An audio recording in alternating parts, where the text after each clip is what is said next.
guys, and welcome back to my Halloween mini-series. Today I'm going to be showing you how to make a salted caramel spiderweb tart. This is so easy to make, there's no bacon involved, and it's such a showstopper. I'm ready, so let's begin. The first thing you're going to do is crush up your Oreos for the base. I'm going to use a mini food processor to do this, but if you don't have one, you could always use a bag and rolling pin. Now we're going to blitz these to a fine crumb.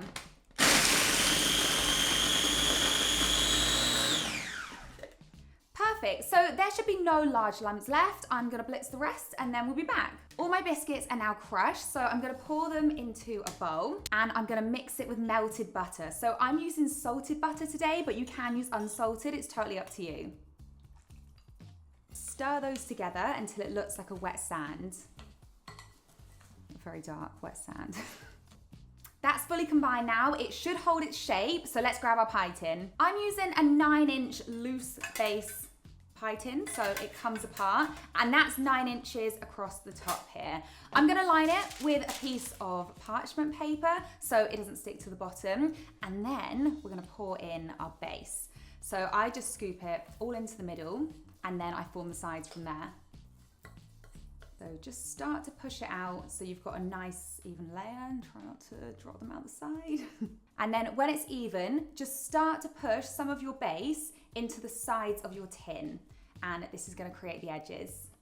And I would say you probably want the sides to be about 1 centimeter thick. So now I'm just flattening down my crust because you want it to be really compact so it holds together, and I'm just gently pushing against the sides so it goes all the way into the grooves. You can always just flatten the top a little bit with your finger as well, just to make sure they're not loose. Okay, our base is now compact and in place. I've made a little bit of a mess, but now we're gonna pour in the salted caramel sauce. To make this recipe extra easy today, I'm gonna use ready-made salted caramel sauce. So this one is the Tesco Finest one, and it's amazing, by the way. I usually have the Sainsbury's Taste the Difference one, which is basically the same thing. I have it in my coffee like every morning. It's absolutely delicious.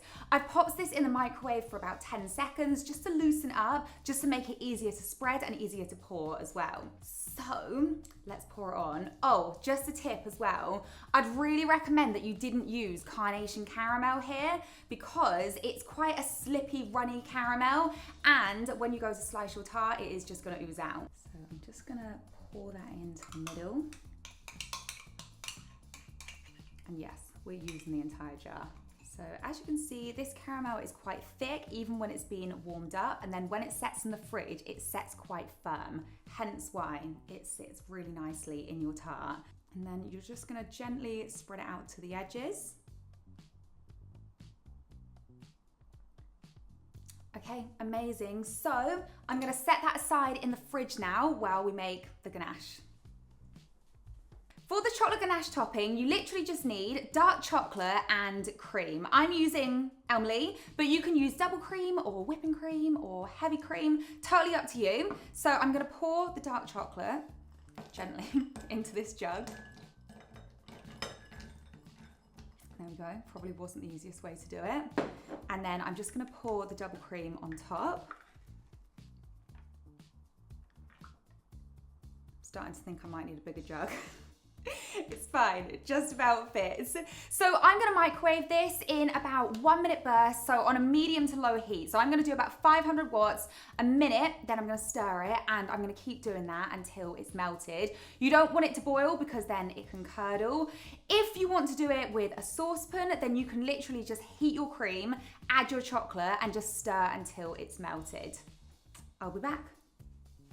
Whilst that's in the microwave, we're gonna make our white chocolate ganache for our spiderweb. So this is literally just white chocolate and the same cream again, but a lot less because you don't need very much of this one. So just pour that into there. And then I'm gonna microwave this on an even lower heat. So I'm gonna go about 400 watts with this one for about 30 seconds, and then check it and stir it, same as the other one, until it's melted and combined. Okay, they're out of the microwave. I've let them sit for a bit, and now we're gonna stir them together. So this is when the chocolate and the cream combine. So this should turn into a nice, shiny, glossy, chocolatey mixture. So you can see it's starting to come together now. And you want to be quite gentle when you stir it, otherwise you can get lots of little air bubbles in it, and we don't want that. If your chocolate is being really stubborn and it's not melting and there's still lots of large lumps in there, you can always microwave it again for a little bit longer, like an extra 10 to 20 seconds, because it just means that your cream isn't hot enough. That is looking perfect. So now I'm going to do the same with the white chocolate. There we go. So you can see it's starting to turn a much more yellowy colour now. And just keep stirring until there's no lumps left.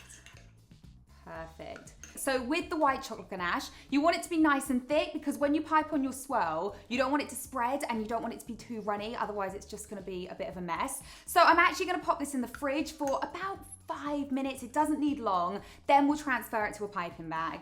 Okay, this is slightly thicker now. So I'm going to transfer it to our piping bag. So I have a small round nozzle here, if you can see that.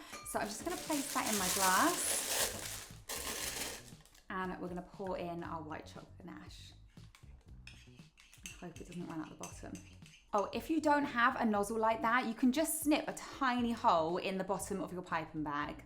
And then when we're ready, I'll take that out, because I don't want to lift it up now because it will start to run out of the bottom, and we don't want that just yet. The tart is back. The caramel has set slightly on top, which is great because it means when you pour on your chocolate ganache, it's less likely to mix with it because it's slightly more set. So gently, we're going to pour this on top.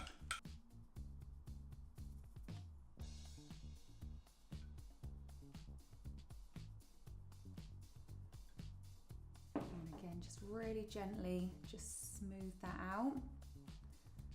But this pretty much sorts itself out, to be totally honest.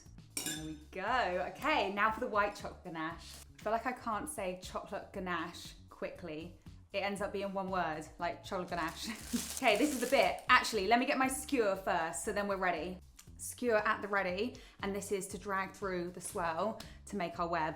I'm actually a little bit nervous for this. Like, this is the make or break. So start your swirl from the middle, and then just start to swirl it outwards. So gently pushing down through the piping bag. It's a little bit dodgy. And then grab your skewer, and from the middle, you're just going to drag through the ganache.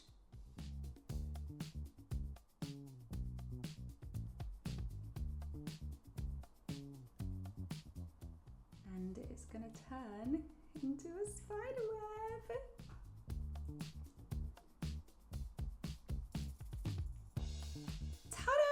And that is it. So that is now ready to go in the fridge. I'm gonna set it for about 2 to 3 hours, and that's just gonna make sure that the ganache is fully set and the caramel as well. So we shall be back. Oh my gosh, be careful. With a loose bottom tin, never press on the bottom unless you're taking it out, because you will just break your tart. So always just slightly underneath, and then the edges. I'll see you guys in a bit.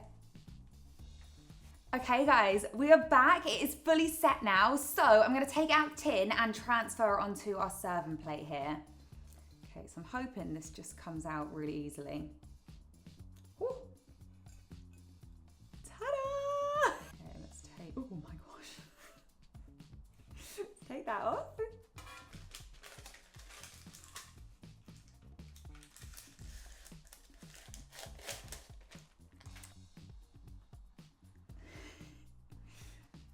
You know what? It probably could have done with another hour. I was being impatient. I only did my 2 hours. 3 probably would have been better.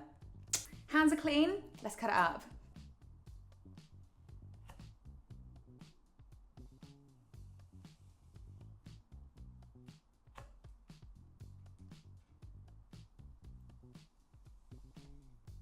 Oh my gosh, yum.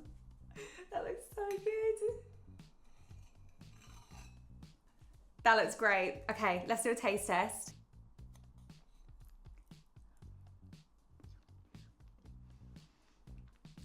It's so nice.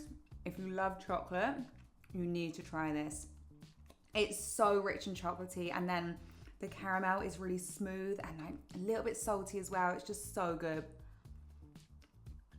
The Oreos where they're sweet and crumbly just complements it really well. Oh my gosh, it's so good. I'll give that an 11 out of 10 if I do say so myself. Okay guys, that is the end of today's video. I really hope you enjoyed it. Let me know if you make the spiderweb tart and let me know what recipe you'd like me to make next. Don't forget to like and subscribe and stay tuned for the next episode. Bye!